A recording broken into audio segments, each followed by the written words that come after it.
कभी अन्याय के सामने झुकना मत। माँ काली का भक्त कभी डर से नहीं, सिर्फ सत्या से चलकर जीता है। मैं माँ काली, वो जो हर युग में मौन रहते अत्याचार को भस्म करती है। मैं किसी मूर्ति में नहीं बंधी, मैं उस हवा में हूँ जो अन्याय की गंध से कांप उठती है। मैं उस क्षण में जन्म लेती हूँ जब इंसान अपनी आखिरी उम्मीद छोड़ देता है। मैं उसी की पुकार हूँ जिसे दुनिया ने चुप कराया, पर जिसकी आत्मा अब भी जल रही है।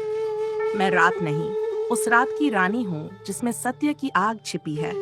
मैं अंधकार नहीं लाती, मैं छिपे हुए सत्य को उजागर करती हूँ। जब कोई अपनी सीमाओं से परे जाता है, जब उसका मन टूटकर सत्य को पुकारता है, मैं वहीं प्रकट होती हूँ।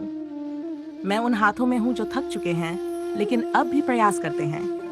मैं उन आंखों में हूँ जिन्होंने सब खो दिया पर अब भी चमकना नहीं छोड़ा।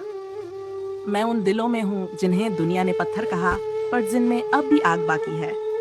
मुझे पाने के लिए मंदिरों के चक्कर मत लगाओ, खुद को सत्य में जलाना शुरू करो। जब तुम्हारा अहंकार, तुम्हारा दिखावा, तुम्हारा झूठ राख बन जाए, तब मैं तुम्हारे सामने खड़ी मिलूंगी। मैं वो तांडव हूँ जो तुम्हारे भीतर के हर झूठ को तोड़ता है, जो तुम्हें सिखाता है कि शक्ति विनम्रता में नहीं, स्वीकार में है। जब तुम खुद को अपनाते हो, तब मैं तुम्हारे भीतर नृत्य करती हूँ।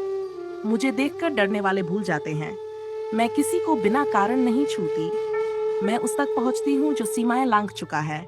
मैं उसे समाप्त नहीं करती, बस उसे उसके कर्मों से मिलवाती हूँ। मैं हर अन्याय का लेखा रखती हूँ, कोई पाप मुझसे छिपा नहीं। जो सोचता है कि रात सब छिपा लेगी, वो भूल जाता है मैं ही रात हूँ। मैं देखती हूँ, सुनती हूँ और प्रतीक्षा करती हूँ। जब समय सही होता है, मैं प्रकट होती हूँ, बिना शब्दों के, बिना चेतावनी के।